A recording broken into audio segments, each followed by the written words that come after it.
விசுவாசி தன்னுடைய வீட்டுக்கு போன பொழுது when a believer went to his house, வீடு உள்ள பூட்டி இருந்துச்சு. it was locked inside. வாசல்ல எல்லா ஜனங்களும் நின்னு கத்திட்டு இருந்தாங்க. All people were shouting in front of the door. ஜன்னல் மட்டும் திறந்திருக்கு. The window alone was open. புருஷனுக்கு ஒண்ணுமே புடிபடல. The husband did not understand anything. ஏன்னா நம்ம வீட்டு வாசல்ல அவ்வளவு பேர் நிக்கறாங்க. Why all people are standing in my house? உடனே இவர் போன உடனே எல்லாரும் கூப்பிட்டாங்க, வாங்க உங்க வீட்டுக்குள்ள பாருங்க என்ன நடக்குது. All people call him, come, what is happening in your house? உள்ள பார்த்தா If you see, ஒரு மலைப்பாம்பு இவங்க மனைவி அப்படியே ரவுண்ட் பண்ணி வச்சிருக்கு. a python was rolling against இந்த அம்மா லேசா ரெஸ்ட் எடுக்கலாம்னு படுத்துருக்கு. எது வந்துருச்சு? இந்த பாம்பு உள்ள வந்துருச்சு. His wife was want to take rest and this python. அது அவங்கள சுத்திட்டு இருக்கு. அந்த அம்மா தோத்துறோம் கத்திட்டு இருக்கு. This python was going on coiling her. She was bracing. யாருக்கு உள்ள போற தைரியம் கிடையாது. Nobody has the courage to go inside. வீடு உள்ள நெஞ்சிருக்கு. பூட்டி வச்சிருக்காங்க. The door was locked inside. என்ன பண்ணனும்னு ஒண்ணுமே புரியல. Nobody could do what they were to do. உடனே அந்த சகோதரன் எங்கயாவது யாரையாவது கூப்பிடுவார்னு நினைச்சாங்க. அவன் அந்த இடத்துல முழங்கால் போட்டான். Immediately somebody thought they will call somebody, but he knelt down. ஆண்டவரே ஒரு சேதமும் இல்லாம அந்த மனைவியை நீ மீட்டு தரும். Lord, deliver her without any hurt. ஏன்னா உங்களுக்கு எல்லாருக்கும் தெரியும் மலைப்பாம்பு ஒரு இருக்குச்சுன்னா என்ன செஞ்சிரும்? எலும்பெல்லாம் நொறுங்கி போயிடும். Because the python the coil and the coil means it will முழங்கால் போட்டு கையை உயர்த்தின உடனே ஜன்னல்ல இருந்து பாக்குறவங்க சொல்றாங்க, என்னங்க பாம்பு விட ஆரம்பிச்சிருச்சுன்னு. When he knelt down and raised his hand, the snake was relieving. அது அப்படியே சுருளை எடுத்து அந்த ஜன்னல் வழியா வெளியே it was relieving the coil and came out through the window. யோசிச்சு பாருங்க. You think about. உன்னை ஒன்றும் சேதப்படுத்தாது. Nothing shall hurt you. இதுதான் உண்மையான கிறிஸ்தவ வாழ்க்கை. This is a true Christian life. இத விட்ட உடனே லேசா கீழ விழுந்தனே அதுக்கு ஒரு சாட்சி. If you fall on small simply means you for your testimony for that. ஒண்ணு உன்னை சேதப்படுத்த தேவன் அனுமதிக்க மாட்டார். God will not allow anything should hurt you. இரவும் பகலும் அதுக்கு தண்ணீர் பாய்ச்சி அதை ஒரு வல்லமையும் சேதப்படுத்தாதபடி நான் காத்துக்கொள்வேன்னு கர்த்தர் வாக்கு பண்ணியிருக்கிறார். God was promised that night and day water it and preserve that. சில நஷ்டங்கள் வரலாம். You may get some losses. சில இழப்புகள் வரலாம். You may get some losses. சில நேரங்களில் விசுவாசத்துக்கு சில பாதிப்பு வரலாம். You may get some losses for your faith. ஆனா உன்னுடைய பிராணனை எடுக்கிறதுக்கு எந்த சக்திக்கு அதிகாரம் கிடையாது. But no power to take over to your life. அப்போஸ்தலர் 27ஆம் அதிகாரம் 22ஆம் வசனத்துல பவுல் பேசும் பொழுது When Paul speaks to Apostles 27:22, கப்பல் சேதம் வரலாம், ஆனா பிராண சேதம் வராது. you may get the loss of the ship, but for the no loss அப்படினா என்ன of the அர்த்தம்? life. அப்படினா என்ன அர்த்தம்? The meaning of that, விசுவாசத்துல முடியவே முடியாது. without his knowledge no death will come to you, nothing shall come to you. அதுனால விஷத்துக்கும் உன் மேல பவர் கிடையாது. When venomous has no power upon you. வெப்பத்துக்கும் பவர் கிடையாது. வெப்பம். For the heat also no power upon you. பனிக்கும் உன் மேல அதிகாரம் கிடையாது. The snow also no power upon you. தண்ணீருக்கும் உன் மேல அதிகாரம் கிடையாது. Water also no authority over you.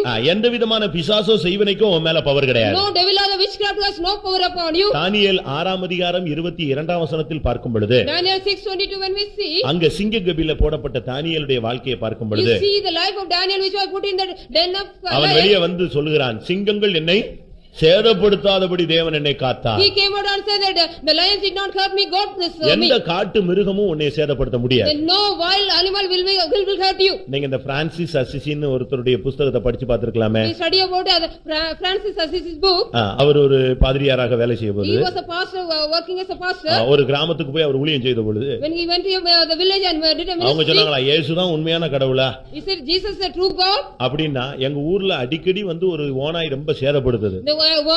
One wolf is coming often and giving trouble much. ஒண்ணு அதை இல்லாம ஆக்கிடணும், இல்லன்னா அது வராம ஆக்கிடணும். You should not come here or else you have to destroy it. அத உன்னால முடியுமா? Are you able to do that? அப்படி சரின்னு சொன்னா நாங்க ஏத்துக்குறோம். If you say right, we will accept. இவர் அதே வேகத்துல அந்த காட்டுக்குள்ள நுழைஞ்சார். நீங்க எத்தனை பேர் படிச்சிருக்கீங்க? How many of you have studied that book? அந்த புக்ல நேரா அவர் உள்ள போனார். The same spirit he went inside. தேடி போனா அது முறைச்சிட்டு அங்க ஒரு ஓரத்துல நின்னுச்சு. He was going on certain where it was standing in a corner. இவர் நேரா போய் இங்க வா. Straightly he went and called that. இவர் பாஷையில பேசுறார். He was speaking in his own language. அது சடனா அப்படியே தன்னை மாத்தி நேரா இவர்கிட்ட வந்து நின்னுச்சு. Suddenly it obeyed and came near him. இனிமேல் இந்த ஊர்ல ஒரு சேதத்தை கூட நீ என்ன செய்ய கூடாது, உண்டு பண்ண கூடாது. You should not bring any hurt to this city or village again, he said. வா என் கூட வா. You come with me. அது பேசாம அவர், நீங்க அந்த புக்கை படிச்சு பாருங்க. You study in that book. அது அமைதியா இவர் பின்னால நடந்து வந்து very quietly it came back of him. ஊருக்குள்ள வந்த உடனே when it came to the இத village, பார்த்த உடனே இவரை பார்த்தவன்லாம் நின்னா இத பார்த்த உடனே ஓட ஆரம்பிச்சாங்க. when all the people saw him stood but seeing the wolf they ran. அந்த ஓநாய் இருந்தால் கூட்டி வந்தாங்க. because he brought the wolf with him. அது வந்தது. it came. இனிமேல் இந்த ஊர்ல யாரே எதுவும் பண்ண கூடாதுன்னு அது அமைதியா நின்னுச்சு. it quietly said you should not do anything to anybody here. சரி நீ போன்னு சொன்னா போயிடுச்சு. அதுக்கு பிறகு அந்த ஓநாய் அந்த ஊர் பக்கமே வரல. immediately he said you go that after that துஷ்ட மிருகங்கள் நம்முடைய கட்டளைக்கு என்ன செய்யணும், கீழ்ப்படியும். the wild animals should obey for our commands. Pastor டான குறித்து நீங்க கேள்விப்பட்டிருப்பீங்க. you might have heard about Pastor Don. ஒரு யுத்த காலத்துல அவர் எவாஞ்சலிஸ்டா கிராஸ் பண்ணிட்டார். he was like an evangelist crossing in the battlefield. இவரை உளவாளி நினைச்சிட்டு 2-3 ஹெலிகாப்டர்ல இருந்து ஃபயர் பண்ணாங்க இவன். They were firing from the helicopter. He was a spy. இவர் தனியா போய் மாட்டிக்கிட்டாரு. He was alone caught. இவர் நின்னா இவர ஏதோ முக்கியமான உளவாளின்னு சொல்லி அவங்க புரிஞ்சிக்காம 2-3 ஹெலிகாப்டர்ல இருந்து ஃபயர் பண்ணிட்டே இருக்காங்க. Without understanding, he was a spy, one of the spy, and they were firing from 2 or 3 இவர் helicopters. இயேசுவின் நாமம் இயேசுவின் நாமம் இயேசுவின் நாமம் சொல்லிட்டு இருக்காரு. எல்லாம் கோட்டு கீட்டலாம் கிழிச்சிட்டு போற மாதிரி போகுது. ஒரு குண்டு கூட இவர் மேல படல. Only he was saying about the name of Jesus, all the bombs were going and tearing the dress, but nothing hurt him. வாழ்க்கை வரலாறை படிச்சு பாருங்க. You study about the life history of him. நம்முடைய காலத்துல வாழ்ந்த மனிதர்கள். He was a man lived in our period. அதனால சிங்கம் நம்ம சேதப்படுத்துறது The lion cannot hurt us. நம்ம ஆளுங்க பல்லிய பார்த்துட்டு இங்க சிவகாசியில தான் Our people are seeing the lizard. அந்த பல்லிய பார்த்துட்டு நம்ம கிட்ட நிக்கிறது கூட பயந்து ஓடி போயிடுறான். They are running by seeing the lizard. அது என்ன அவன் ஜப்பான்ல பல்லி சூப் குடிச்சிட்டு இருக்கான். Our people are in Japan, they are drink the soup of the lizard. அவன் பல்லி சூப் எங்கடா பல்லி கிடைக்கும்னு அவன் தேடி போய் பிடிச்சி அது நல்ல ரேட்ல வித்து சூப் குடிச்சிட்டு இருக்கான்.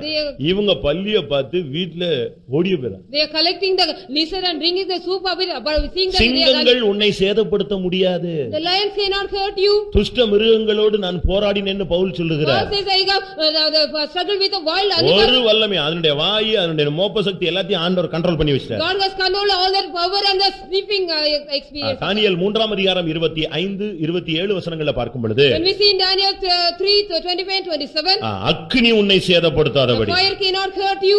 யோசிச்சு பாருங்க. You think about it. அக்கினி அவனுடைய சால்வையை கூட சேதப்படுத்தலையா? And the fire did not even hurt the mantle of him. அந்த அக்கினினால அவனுடைய முகம் அந்த முடி கூட கருகி போகவில்லை. That his hair was not burnt away. அந்த அக்கினியின் மனம் கூட அவன் மேல வீசவில்லை. He did not get the smell of the fire from அந்த him. தீக்குள்ளேயே அந்த தீச்சூளைக்குள்ளேயே மணிக்கணக்கா நின்னாங்க, ஒண்ணுமே நடக்கல. For hours he was standing in the fiery flame.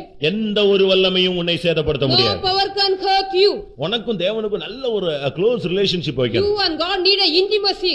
ஒரு இடத்துல In one place, ஒரு சகோதரன் கோயிலுக்காக கொடுக்கும்படியாக ஒரு வாழைத்தாரை வெட்டி வச்சிருந்தாங்க. a brother got a full of the plantain to give for the church. ரூம்ல வீட்ல வச்சிட்டு இவர் போயிட்டாரு. He kept it at home and went. சரி கோயிலுக்கு கொடுக்கலான்னு வந்து எடுக்க போனா When he want to give to the church want to take, அங்க எதை காணோம்? வாழைத்தாரை காணோம். that plantain was missing. குழம்பிட்டாங்க. He was confused. உடனே வந்த விதத்துல கத்துனானா. Immediately he shouted. உண்மையா நடந்ததுதான். It is the real one. ஏய் மிகாவேலே எங்க போன? என் வாழைத்தாரை காணுமே நான். You Michael, where did you go? My plantain that is missing. உன்னை எனக்கு காவல் தான வச்சிருக்கு. Oh, because you have kept as a keeper for me. என் வீட்ல இப்படி ஒரு சம்பவம் நடந்துருச்சு. Such kind of incident happened in my house. உடனே வந்த உடனே சத்தமா கத்துனானா. ஏய் மிகாவேலே எங்க போன? என் வாழைத்தாரை காணோம். Immediately he shouted to the Michael, where did you go? சொன்ன செகண்ட்ல பக்கத்து வீடு தீப்பிடிச்சு எரிஞ்சிருச்சு. Immediately the neighbor's house was burning. இவங்க எல்லாரும் வெளிய ஓடி வந்தாங்க. All were running out. வீடு அப்படியே தீ எரிஞ்சு சாம்பலா போச்சு. அங்க இந்த வாழைக்குலை The இருந்துச்சு. house has become the after that plantain was there. இந்த வாழைக்குலை பக்கத்து வீட்டுக்காரன் எங்க எடுத்து வச்சிருக்கான்? தான் வீட்ல எடுத்து வச்சிருக்கான். The neighbor was keeping in his house. எப்படி யோசிச்சு பாருங்க. You think about it. உன்னை பாதுகாக்கிறதுக்கு தேவன் தூதர்களை வச்சிருக்கார். God has kept angels for to keep உன் you. பொருளை பாதுகாக்கிறதுக்கு தூதர்களை வச்சிருக்கார். God has kept angels to keep your things. உன்னை ஒண்ணுமே சேதப்படுத்த தேவன் Nothing shall அனுமதிக்கிறார். hurt you. God will allow. எத்தனை பேர் How many விசுவாசிக்கிறீங்க? are believing? நீ எகிப்திலிருந்து வெளியே வந்தால், If you come out of Egypt, அந்த ஆடம்பரத்திலிருந்து வெளியே வந்தால், if you come out of the pomp அந்த and show, பேர் புகழ்ல இருந்து வெளியே if வந்தால், you come out of the name and fame, அந்த ஜாதி பிடியிலிருந்து நீ வெளியே if you வந்தால், come out of the casteism, பிசாசு கூட ஜாதி பிசாசுன்னு ஒரு பிசாசு. the devil also has the caste of. அப்படிதானே? இந்த வகை ஜாதி பிசாசு ஜபத்தினாலே அன்று உபவாசத்தினாலே அன்று வேற எதுலயும் என்ன செய்யாது? போகாது. Such kind of devil will not go by fasting and prayer. அதுலயும் அப்ப கூடின ஜாதி குறைஞ்ச ஜாதி இருக்கப்படுது. In that also a high caste and the low caste. ஜாதி கூடினதுன்னா அதுக்கு உபவாசம் பண்ணணும். If the high caste means we have to take fast. ஜாதி குறைஞ்சதுன்னா ஜெபம் பண்ணணும். The low caste means we have to pray. அது பிரேயர்ல போயிடும். இன்னும் ஜாதி கூடிடுச்சுன்னா அதுக்கு உபவாசம் பண்ணணும். The low caste will go by prayer, the high caste will நீ go by எகிப்திலிருந்து fasting. வெளியே வந்து பார், ஒண்ணும் உன்னை You சேதப்படுத்த. come out of Egypt, nothing will hurt you. 40 வருஷம் அவங்க வெயில்ல நடந்துட்டே இருந்தாங்க. For 40 years they were going on walking in the wilderness. கர்த்தர் மேக ஸ்தம்பத்தை In கொடுத்தார். the cloud of pillar.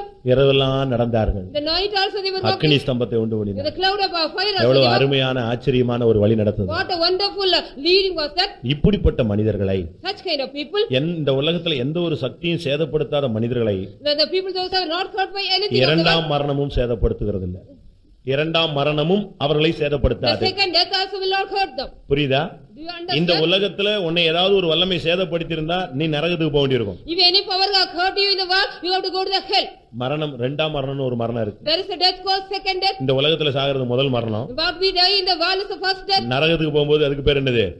இரண்டாம் மரணம். You go to the death, the hell, that is the second death. இந்த உலகத்துல நீ ஒரு ஜெயமான வாழ்க்கை வாழ்ந்து எந்த வல்லமையும் சேதப்படுத்தாத ஒரு வாழ்க்கை வாழ்ந்தால், If you live a victorious life, nothing shall hurt you in this world. வெளிப்படுத்தல் 2ஆம் அதிகாரம் 11ஆம் வசனத்தில் சொல்லப்பட்டது போல, As it is said in Revelation 2:11, இரண்டாம் மரணத்து உன்னை சேதப்படுத்தாது. the second death also will not hurt you. எல்லாரும் கண்களை மூடுவோமா. Let us all close our eyes. கர்த்தர் உனக்கு எவ்வளவு பெரிய சக்தியை கொடுத்திருக்கிறார். What kind of great power God has given to உனக்குள்ள you? இருக்கிற பரிசுத்தாவின் வல்லமை எவ்வளவு மேன்மையானது. What kind of great excellency the Holy Spirit is உனக்குள்ள in you? இருக்கிறதான சக்தி எவ்வளவு அபரிமிதமான ஒரு சக்தி. What kind of great power which is in you? இந்த சக்திக்கு முன்பாக எந்த ஒரு விஷமோ வல்லமையோ நிற்க முடியாது. No venom or no power can stand in front of that power. ஆமென். எல்லாரும் கண்களை மூடுவோமாக. Let us all close our eyes. உனக்குள்ள இருக்கிற ஆவியானவர் அற்புதங்களை நடப்பிக்கிறவர். The Spirit of God which is in you make wonders. விஷங்களை முறிக்கிறவர். He is cutting the venoms. ஆமென். உன்னுடைய பிராணனை பாதுகாக்க கூடியவர். He is able to preserve your life. செய்வினைகளை முறியடிக்க He கூடியவர். is able to cut off the துஷ்ட மிருகங்களை எதிர்க்கிறவர். He is able to resist the wild animals. எல்லா அக்னி சக்திகளையும் மேற்கொள்ள கூடியவர். He is able to overcome all the fiery powers. உனக்குள்ள இருக்கிறவர் எந்த கிளைமேட்டையும் மேற்கொள்ள கூடியவர்.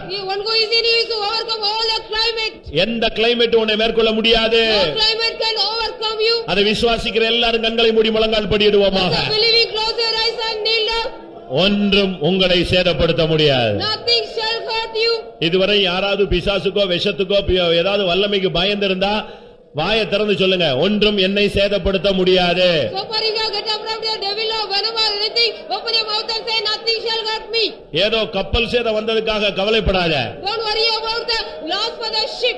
ஏதோ பொருள் சேதம் வந்ததுக்காக கவலைப்படாத. Don't worry about the loss of the things. ஓ, உன்னுடைய பிராணனை அழிவில் இருந்து அவர் காக்கிறவர். He is able to deliver your life from the என் பணம் போயிருச்சே, பொருள் போயிருச்சேன்னு கவலைப்படாத. Don't worry about the things have gone. உன்னுடைய பணமும் பொருளும் மறுபடி திரும்பி வர வாய்ப்பு இருக்கிறது. There is chance your money and things will come back to you. உன்னை ஜீவனுள்ள ஒரு தேசத்திலே கொண்டு போய் சேர்க்க அவர் வல்லவர். He is able to take you to the land of living. எந்த வல்லமைக்கு பயப்படாதீங்க. Don't worry about any power. மனுஷனுக்கு பயப்படாதீங்க. Don't fear of the men. பிசாசுக்கு பயப்படாதீங்க. Don't fear about the devil. துஷ்ட மிருகங்களுக்கு பயப்படாதீங்க. Don't get afraid of the wild animals. ஒன்றும் உங்களை சேதப்படுத்த மாட்டாது. Nothing shall hurt you. எத்தனை பேர் விசுவாசிக்கிறீர்கள்? Believing. எல்லாரும் தேவனுடைய வல்லமையை பெற்றுக் கொள்ளுங்கள். All receive the power of God. பரிசுத்த ஆவியின் மூலமாய் உள்ள அந்த உன்னத பலன் உன்மேல் இறங்குவதாக. Let the holy power, the power from God come to all from the holy by the Holy Spirit. ஹalleluya, ஹalleluya, ஹalleluya. எந்த ஒரு வல்லமை உன்னை தொட தேவன் அனுமதிக்க மாட்டார். இரத்த கோட்டைக்குள்ளே உன்னை வைத்திருக்கிறார். தன்னுடைய உள்ளங்கைகளில் உன்னை வரைந்திருக்கிறார். உன்னை ஒருவனும் பறித்துக் கொள்ள முடியாது. உன்னதமானவருடைய மறைவில் நீ இருக்கிறாய். எனக்கும் தேவை, உங்களுக்கும் தேவை. நீங்க வேலைக்காக, பிசினஸுக்காக, சூழ்நிலையில பல இடங்களுக்கு நீங்க போகக்கூடியவர்கள். கர்த்தர் தான் உங்களுக்கு ஆகாரத்தை ஆசீர்வித்து கொடுக்க வேண்டும். அங்குள்ள கிளைமேட்டை அனுகூலமாக்க வேண்டும். இன்னைக்கு கர்த்தர் உன்னை ஒரு சக்தி உன்னை தொடும். அது உன்னதத்திலிருந்து உனக்காக அனுப்பப்படுகிற ஒரு பரிபூர்ண ஜீவன். இனிமேல் வியாதி, பலவீனம் எந்த வல்லமே உன்னை தொட முடியாது. ஹல்லேலூயா. எத்தனை பேருக்கு அது தேவை? ஹல்லேலூயா. ஈஸ்வரபாரபானா. மரணந்தான் வருகிலும் பயப்படாதே, விரைந்து உன்னை கர்த்தர் காத்திடுவார். மரணந்தான் வருகிலும் விரைந்து உன்னை கர்த்தர் காத்திடுவார். யாதொன்றும் உன்னை பயப்படுத்த எங்குமில்லை என்று விசுவாசிப்பாய், விசுவாசிப்பாய்.